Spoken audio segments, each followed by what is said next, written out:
कहानी की शुरुआत फ्लोरिडा के एक छोटे से होटल से होती है, जहां रॉब नाम का एक लड़का स्कूल जाने की तैयारी कर रहा होता है। स्कूल बस आने में अभी थोड़ा समय बाकी होता है, इसलिए वह पास के जंगल में घूमने निकल जाता है। जंगल में चलते चलते रॉब को अपनी माँ की याद आने लगती है, जिनकी कुछ महीने पहले ही मौत हो चुकी है। अपनी माँ की याद से उसका मन उदास हो जाता है, लेकिन फिर भी वह आगे बढ़ता रहता है। तभी उसे जंगल के बीचों बीच एक पुरानी और सुनसान झोपड़ी दिखाई देती है। जिज्ञासा में वह उसके पास जाता है, लेकिन जैसे ही उसकी नजर बाहर रखे एक बड़े से पिंजरे पर पड़ती है, उसके होश उड़ जाते हैं। उस पिंजरे के अंदर एक विशाल बाघ लेटा हुआ होता है। कुछ ही सेकंड में बाघ भी रॉब को देख लेता है।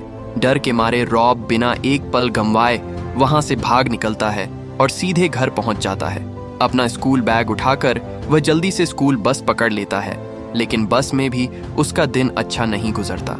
कुछ बदमाश बच्चे लगातार उसका मजाक उड़ाते रहते हैं और उसे परेशान करते हैं। इसी बीच बस एक नए स्टॉप पर रुकती है, जहां से सीना नाम की एक नई लड़की बस में चढ़ती है। उसका नाम सुनते ही वही बदमाश बच्चे उसका भी मजाक उड़ाने लगते हैं। सीना गुस्सा तो होती है, लेकिन कोई झगड़ा न हो, इसलिए चुपचाप जाकर अपनी सीट पर बैठ जाती है। स्कूल पहुंचने के बाद क्लास शुरू होती है। टीचर पढ़ाई करा रही होती हैं, लेकिन रॉब का ध्यान कहीं और ही होता है। वह अपनी कॉपी में उसी बाघ की तस्वीर बनाने लगता है जिसे उसने सुबह जंगल में देखा था। अपनी कल्पना में वह उस बाघ को जिंदा होते हुए भी सोचने लगता है। चित्र बनाते समय उसे अपनी माँ की याद आती है। उसे याद आता है कि उसकी माँ लकड़ी पर बहुत सुंदर नक्काशी करती थीं और उन्होंने ही उसे ड्राइंग और चीजें बनाना सिखाया था। तभी टीचर उसकी तरफ देखकर कहती हैं कि प्रिंसिपल ने उसे तुरंत अपने ऑफिस में बुलाया है। रॉब थोड़ा घबराकर प्रिंसिपल के ऑफिस पहुंचता है। वहां प्रिंसिपल उसके पैरों को ध्यान से देखते हैं। तब पता चलता है कि रॉब को एक गंभीर स्किन की बीमारी है, जिसकी वजह से उसके पैरों पर अक्सर घाव और जलन रहती है। प्रिंसिपल बताते हैं कि कुछ बच्चों के माता पिता इस बीमारी को लेकर डर गए हैं। उन्हें लगता है कि कहीं उनके बच्चों को भी यह बीमारी न हो जाए, इसलिए वह रॉब से कहते हैं कि वह अपनी दवा समय पर लेता रहे। साथ ही वह उसके घर वालों के नाम एक चिट्ठी लिखने का फैसला करते हैं, क्योंकि उनका मानना है कि फिलहाल रॉब को कुछ दिनों तक घर पर ही रहना चाहिए। ऑफिस से बाहर निकलते समय रॉब देखता है कि एक टीचर के हाथ से कुछ सामान नीचे गिर गया है। वह तुरंत उनकी मदद करने पहुंच जाता है। टीचर उसकी मदद से बहुत खुश होती हैं। बातचीत के दौरान दोनों अपना परिचय देते हैं और पता चलता है कि उनका नाम मिस मिल्स है। तभी मिस मिल्स की नज़र रॉब के हाथ में पकड़ी हुई ड्राइंग पर पड़ती है। वह उससे पूछती हैं कि उसने क्या बनाया है। रॉब थोड़ा शर्माते हुए उन्हें बाघ की वह तस्वीर दिखा देता है। तस्वीर देखकर मिस मिल्स उसकी ड्राइंग की दिल खोलकर तारीफ करती है। उन्हें समझ आ जाता है कि रॉब के अंदर गजब का हुनर छिपा हुआ है। वह उसका हौसला बढ़ाते हुए कहती हैं कि जब वह छुट्टी से वापस आएंगी तब रॉब उनसे जरूर मिलने आए, ताकि वह उसकी इस कला को और बेहतर बनाने में उसकी मदद कर सके। रॉब भी मुस्कुराकर उनसे वादा करता है कि वह जरूर आएगा। कुछ मिनट बाद स्कूल की छुट्टी होने का समय आता है। रॉब स्कूल के बाहर खड़ा होकर सीना का इंतजार कर रहा होता है। तभी अचानक कुछ बड़े लड़के उसके पीछे दौड़ने लगते हैं और उसे बुरी तरह परेशान करने लगते हैं। रोज रोज की बेइज्जती से तंग आकर सीना भी गुस्से में आ जाती है और उनमें से एक लड़के पर हमला कर देती है, लेकिन वह लड़का उससे उम्र में बड़ा और ताकतवर होता है। वह सीना को जोर से धक्का देता है, जिससे वह जमीन पर गिर पड़ती है। यह सब देखकर रॉब तुरंत उसकी मदद के लिए दौड़ता है। वह उन बदमाश लड़कों से कहता है कि सीना को अकेला छोड़ दो, लेकिन इससे उन लड़कों का ध्यान रॉब की तरफ चला जाता है। अपनी हालत की वजह से रॉब उनसे लड़ नहीं सकता, इसलिए वह तुरंत वहां से भाग जाता है। कुछ देर बाद सीना बिखरे हुए बालों और गंदे कपड़ों के साथ स्कूल बस में चढ़ती है।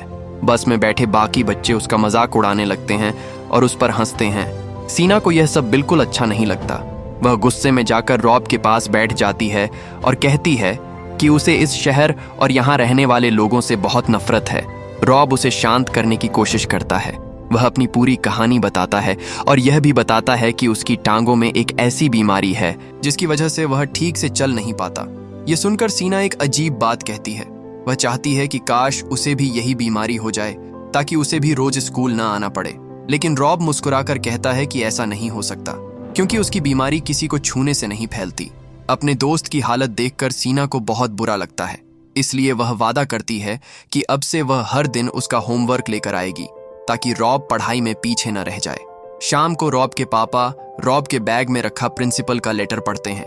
उसमें लिखा होता है कि रॉब को स्कूल आने से रोका जाए। ये पढ़कर उन्हें बहुत गुस्सा आता है क्योंकि वह पहले भी कई बार समझा चुके हैं कि रॉब की बीमारी छूने से नहीं फैलती। फिर भी वह फैसला करते हैं कि कुछ दिनों तक रॉब घर पर ही रहेगा। इसके बाद वह हमेशा की तरह उसकी टांग में दवा का इंजेक्शन लगाते हैं और खाना बनाने चले जाते हैं। रात में रॉब फिर से लकड़ी की नक्काशी करने बैठ जाता है।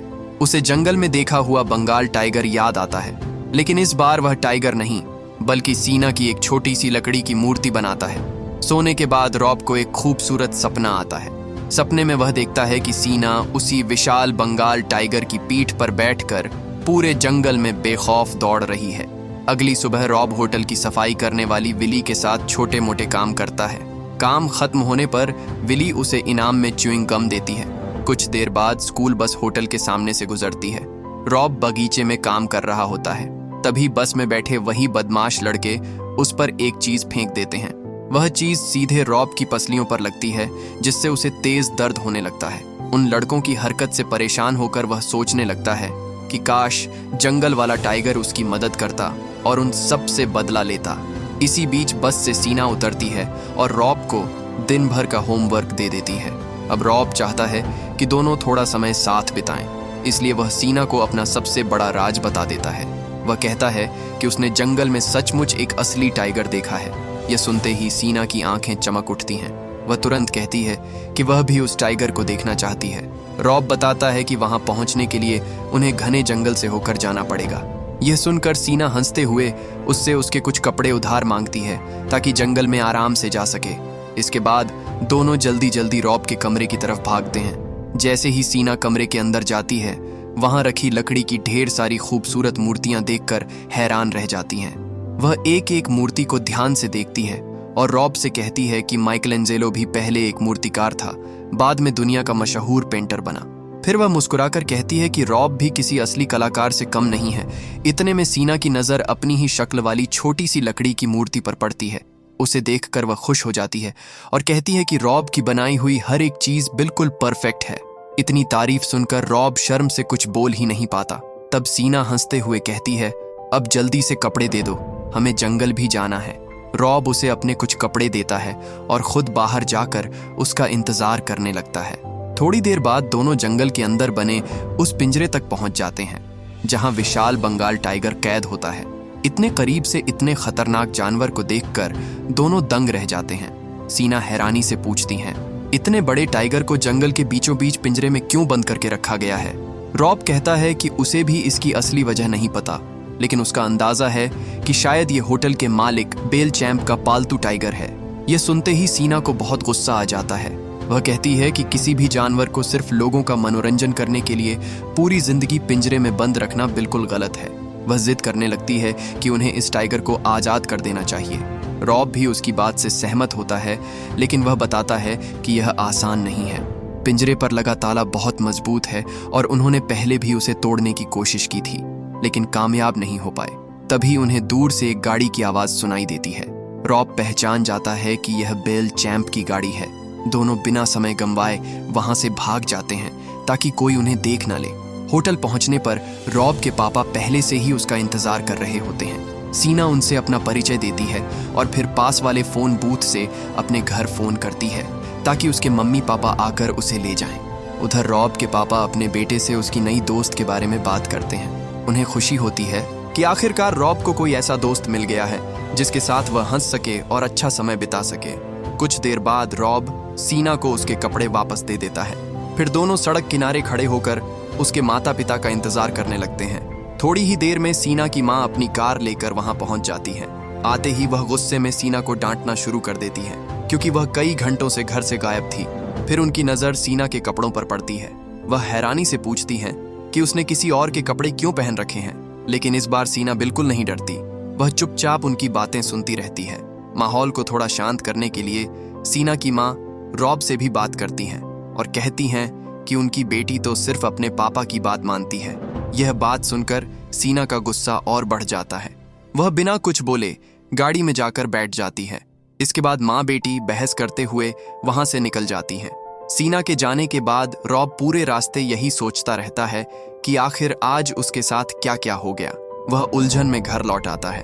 अगली सुबह वह हमेशा की तरह विली के साथ होटल की सफाई करने लगता है। काम करते करते रॉब उससे एक सवाल पूछता है। वह जानना चाहता है कि इंसानों के साथ पिंजरे में रहने वाले जानवरों के बारे में उसकी क्या राय है। यह सुनकर विली अपने बचपन की एक कहानी सुनाती है। वह बताती है कि जब वह छोटी थी तब उसके पापा ने उसे एक छोटा सा हरा पक्षी गिफ्ट किया था। उसे उस चिड़िया से बहुत लगाव हो गया था। वह हर दिन उसके साथ खेलती थी, लेकिन उसे हमेशा यही लगता था कि किसी भी जानवर को पिंजरे में बंद रखना गलत है। इसी वजह से एक दिन उसने चुपके से उस पक्षी को आजाद कर दिया। जब उसके पापा को इस बात का पता चला तो उन्होंने विली को बहुत डांटा। उनका कहना था कि पिंजरे से छोड़कर उसने उस बेचारी चिड़िया को जंगल के किसी सांप का आसान शिकार बना दिया है। लेकिन विली आज भी मानती है कि उसने सही किया था।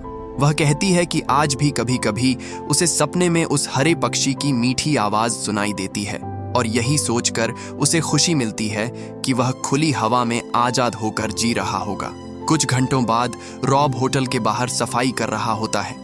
तभी अचानक उसकी मुलाकात होटल के मालिक बेल चैंप से हो जाती है। बेल चैंप अपने कुछ काम किसी और से करवाना चाहता था, इसलिए वह रॉब को बुलाकर कहता है कि अगर वह उसके लिए काम करेगा तो उसे अपनी मेहनत के पैसे भी मिलेंगे। रॉब पहले थोड़ा हैरान होता है, लेकिन फिर इस बात के लिए तैयार हो जाता है। इसके बाद बेल चैंप बताता है कि कुछ दिन पहले उसने एक बहुत ही कीमती जंगली जानवर पकड़ा है। उस जानवर की रोज देखभाल करनी पड़ती है, इसलिए उसे किसी भरोसेमंद इंसान की जरूरत है। वह रॉब से कहता है कि चलो मैं तुम्हें वह जानवर दिखाता हूँ, लेकिन रॉब मना कर देता है। वह कहता है कि उसके पापा ने उसे विली की मदद करने के लिए कहा है, इसलिए वह कहीं नहीं जा सकता। यह सुनते ही बेल चैंप गुस्से में आ जाता है। वह रॉब के पापा की बेइज्जती करते हुए कहता है कि उनकी कोई औकात नहीं है और रॉब को सिर्फ उसकी बात माननी चाहिए। मजबूरी में रॉब उसके साथ चल पड़ता है। कुछ देर बाद दोनों उसी पिंजरे के पास पहुंचते हैं जहां बंगाल टाइगर कैद होता है। टाइगर को देखकर रॉब चौंक जाता है, लेकिन वह अपने चेहरे पर कोई भाव नहीं आने देता ताकि बेल चैंप को उस पर शक न हो। बेल चैंप बताता है कि उसे यह टाइगर एक ऐसे आदमी से मिला था जिस पर उसका बहुत सारा पैसा उधार था। पैसे वापस देने की जगह उसने यह टाइगर उसे दे दिया। इसके बाद वह रॉब को सिखाता है कि इस टाइगर को खाना कैसे खिलाना है और उसकी देखभाल कैसे करनी है। तभी अचानक टाइगर गुस्से में दहाड़ते हुए पिंजरे की जाली पर जोर से छलांग लगा देता है। बेल चैंप इतनी बुरी तरह डर जाता है कि सीधे जमीन पर गिर पड़ता है। यह नजारा देखकर रॉब की हंसी छूटने वाली होती है, लेकिन वह बड़ी मुश्किल से खुद को संभाल लेता है ताकि बेल चैंप को कुछ शक न हो। आखिर में बेल चैंप अपनी चाबियां रॉब को दे देता है और घमंड से टाइगर का मजाक उड़ाते हुए कहता है कि यह सिर्फ एक बेकार और बेबस जानवर है जो कभी कुछ नहीं कर सकता। लेकिन टाइगर को बेल चैंप की यह बदतमीजी बिल्कुल पसंद नहीं आती। वह गुस्से में उसकी तरफ गंदगी उछाल देता है। ये देखकर बेल चैंप चीख पड़ता है और जल्दी से रॉब को लेकर वहां से निकल जाता है। होटल पहुंचने से पहले बेल चैंप रास्ते में गाड़ी रोकता है। वह रॉब से कहता है कि आज जो कुछ भी उसने देखा है उसके बारे में किसी को एक शब्द भी नहीं बताना। अगर ये बात बाहर गई तो दोनों बड़ी मुसीबत में पड़ सकते हैं। इसके बाद वह टाइगर का मांस भरा एक प्लास्टिक बैग रॉब को देता है और कहता है कि आज से टाइगर को खाना खिलाने की जिम्मेदारी उसकी है। वह वादा करता है कि अगले दिन फिर से नया मांस लेकर आएगा। उसी समय वहां से टीचर मिल्स अपनी कार में गुजर रही होती है। बेल चैंप की अजीब हालत देखकर उन्हें शक हो जाता है। वह गाड़ी रोककर पूछती हैं कि आखिर यहाँ क्या चल रहा है। रॉब तुरंत कह देता है कि सब ठीक है। तभी बेल चैंप बीच में बोल पड़ता है और टीचर से वहां से जाने के लिए कह देता है ताकि वह ज्यादा सवाल न पूछे। जाने से पहले टीचर मिल्स रॉब से कहती हैं कि जब भी वह दोबारा स्कूल आए तो उनसे जरूर मिले। लेकिन उनके जाते ही बेल चैंप एक बार फिर रॉब को धमकाता है कि अगर उसने किसी को कुछ बताया तो उसके लिए अच्छा नहीं होगा। कुछ देर बाद रॉब घर पहुंचकर टाइगर के लिए लाया गया मांस छिपाने की कोशिश करता है, क्योंकि वह नहीं चाहता कि उसके पापा को इस बारे में पता चले। फिर उसकी नज़र बेल चैंप की दी हुई चाबियों पर पड़ती है। वह सोचने लगता है कि क्या इन्हीं चाबियों से टाइगर को आज़ाद कर देना चाहिए। तभी हमेशा की तरह स्कूल बस होटल के सामने रुकती है और सीना उससे मिलने आ जाती है। वह खुश होकर कहती है कि वह एक बार फिर टाइगर को देखना चाहती है। दोनों बिना देर किए जंगल की तरफ भाग जाते हैं। रास्ते में रॉब फैसला करता है कि अब वह सीना से कुछ नहीं छिपाएगा, इसलिए वह उसे बेल चैंप की पूरी सच्चाई बता देता है और यह भी बताता है कि अब वही टाइगर की देखभाल करेगा। ये सुनते ही सीना बहुत खुश हो जाती है। वह कहती है कि अब उनके पास टाइगर को आजाद करने का मौका है, क्योंकि यह जानवर अब दुनिया में बहुत कम बचे हैं और इन्हें कैद में रखना गलत है। लेकिन रॉब उसे रोकता है। वह विली की सुनाई हुई कहानी याद दिलाता है और कहता है कि अगर टाइगर को ऐसे ही अकेला छोड़ दिया गया तो शायद वह जंगल में जिंदा भी न रह पाए। लेकिन सीना उसकी एक भी बात नहीं मानती। वह कहती है कि चाहे कुछ भी हो जाए, वह इस टाइगर को आजाद करके ही रहेगी, चाहे उसे यह काम अकेले ही क्यों न करना पड़े। बहस इतनी बढ़ जाती है कि गुस्से में सीना पिंजरे को जोर जोर से हिलाने लगती है। कुछ ही पल बाद उसका गुस्सा टूट जाता है और वह रोने लगती है। रॉब उसे शांत करता है और समझाता है कि जल्दबाजी में कोई फैसला लेना ठीक नहीं होगा। इसके बाद सीना टाइगर को थोड़ा आराम देने के लिए पिंजरे के ऊपर पड़ी मोटी तिरपाल हटा देती है ताकि उसे खुली हवा और आसमान दिखाई दे। फिर दोनों वहीं टाइगर के पास बैठ जाते हैं और रात भर आसमान में चमकते तारों को देखते रहते हैं। काफी देर बाद दोनों वापस होटल लौटते हैं। वहां विली उन्हें देख लेती है। सीना गुस्से में उससे भी थोड़ा रूखा व्यवहार करती है, लेकिन विली बिल्कुल बुरा नहीं मानती। वह मुस्कुराकर सीना से कहती है कि जब वह उसकी उम्र की थी तब वह भी बिल्कुल ऐसी ही जिद्दी और बागी हुआ करती थी। विली सीना को प्यार से समझाती है कि उसे हर बात पर गुस्सा करने की आदत छोड़नी होगी। वह कहती है कि जिंदगी की हर परेशानी कोई दूसरा आकर हल नहीं करेगा, इसलिए उसे सोच समझकर फैसले लेना सीखना होगा। विली की यह बात सुनकर सीना बिल्कुल चुप हो जाती है। फिर विली अपनी गाड़ी में बैठकर वहां से चली जाती है, जबकि रॉब और सीना उसे जाते हुए देखते रहते हैं। कुछ देर बाद रॉब भी सीना से विदा लेकर घर लौट आता है। घर पहुंचते ही उसके पापा की नजर उस प्लास्टिक के बैग पर पड़ती है जिसमें टाइगर के लिए रखा सड़ा हुआ मांस होता है। वह तुरंत पूछते हैं कि यह आखिर आया कहां से। बेलचैम्प ने रॉब को किसी को कुछ न बताने की धमकी दी थी, लेकिन रॉब अपने पापा से झूठ नहीं बोल पाता। वह सच सच बता देता है कि यह बैग बेलचैम्प ने ही उसे दिया है।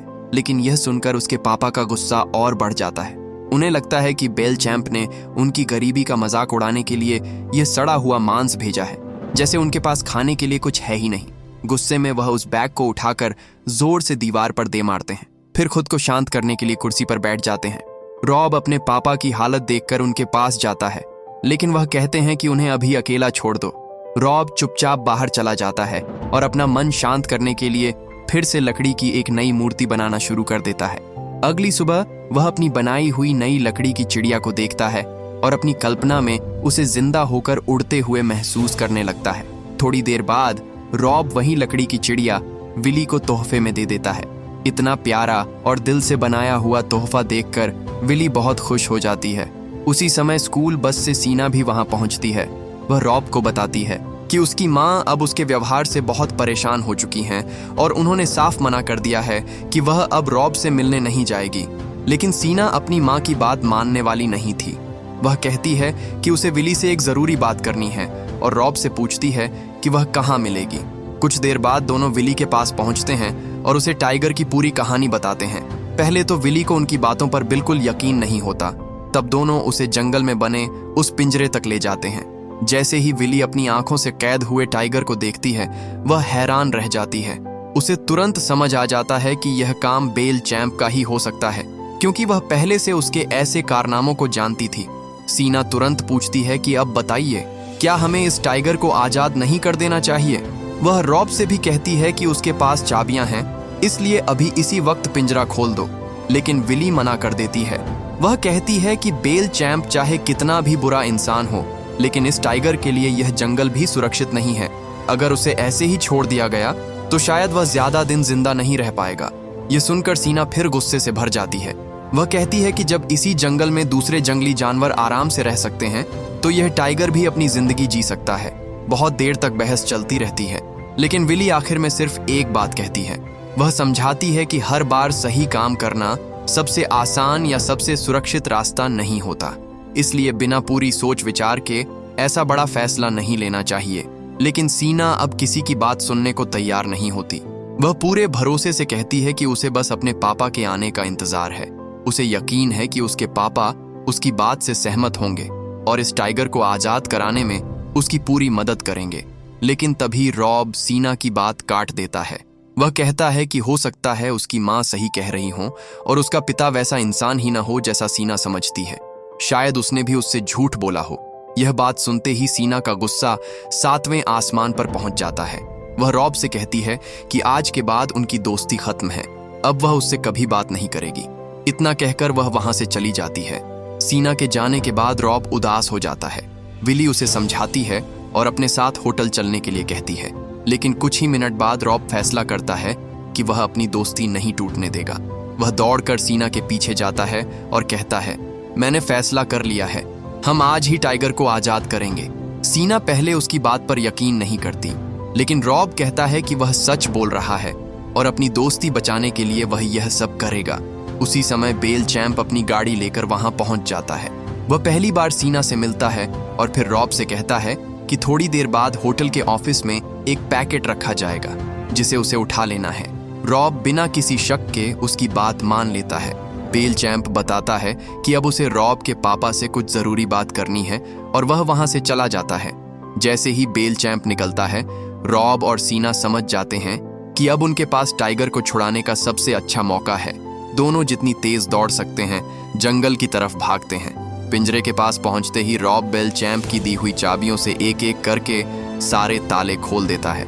उन्हें पता था कि टाइगर ने पिछले 2 दिनों से कुछ नहीं खाया था, फिर भी वे पिंजरे का दरवाजा पूरी तरह खोल देते हैं। कुछ पल तक टाइगर वहीं खड़ा रहता है, फिर उसे एहसास होता है कि अब वह सच में आजाद है। रॉब खुशी से चिल्लाता है, जाओ, अब तुम आजाद हो।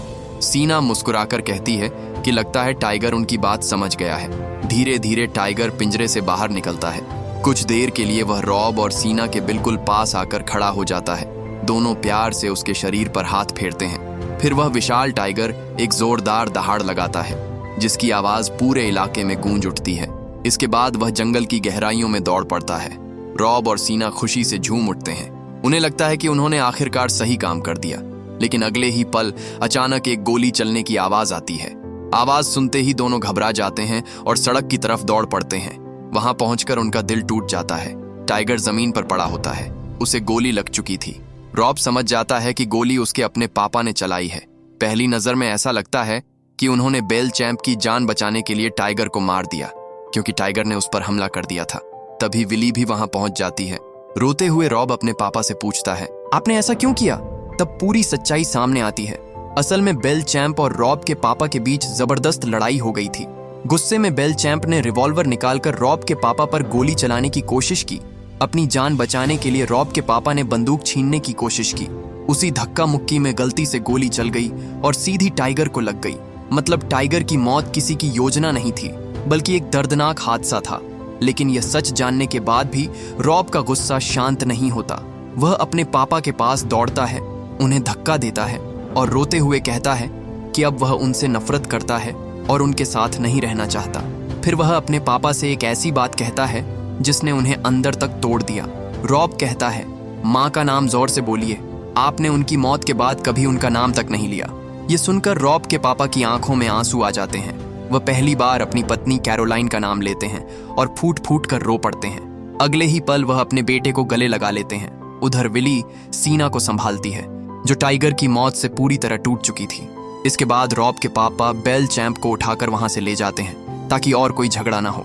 विली बच्चों को दिलासा देती है। वह कहती है कि टाइगर अब किसी दर्द में नहीं है, अब वह एक ऐसी जगह पर है जहां उसे कभी किसी पिंजरे में नहीं रहना पड़ेगा। तभी विली की नजर रॉब की टांगों पर पड़ती है। वह हैरान रह जाती है क्योंकि रॉब अब पहले से कहीं बेहतर चल पा रहा होता है। उसकी हालत में साफ सुधार आ चुका था। कुछ देर बाद रॉब के पापा और विली वहां से चले जाते हैं। अब रॉब और सीना अकेले रह जाते हैं। सीना अपने दोस्त से माफी मांगती है। वह कहती है कि रॉब जैसा दोस्त उसे कभी नहीं मिल सकता। चलते चलते दोनों को रॉब की बनाई हुई टाइगर की ड्राइंग मिलती है। सीना उस तस्वीर को देखकर कहती है कि यह किसी असली कलाकार की बनाई हुई पेंटिंग जैसी लग रही है। रॉब मुस्कुराकर वह ड्राइंग उसे हमेशा के लिए दे देता है। खुशी में सीना रॉब के गाल पर एक प्यारा सा किस करती है। इसके बाद दोनों साथ साथ आगे बढ़ जाते हैं। टाइगर अब इस दुनिया में नहीं था, लेकिन उसने जाते जाते सबको आजादी का असली मतलब सिखा दिया। रॉब ने अपने डर से आजादी पाई, उसके पापा ने अपने पुराने दर्द से और सीना ने अपने गुस्से से। दोस्तों, आपको यह फिल्म कैसी लगी हमें कमेंट करके जरूर बताइए।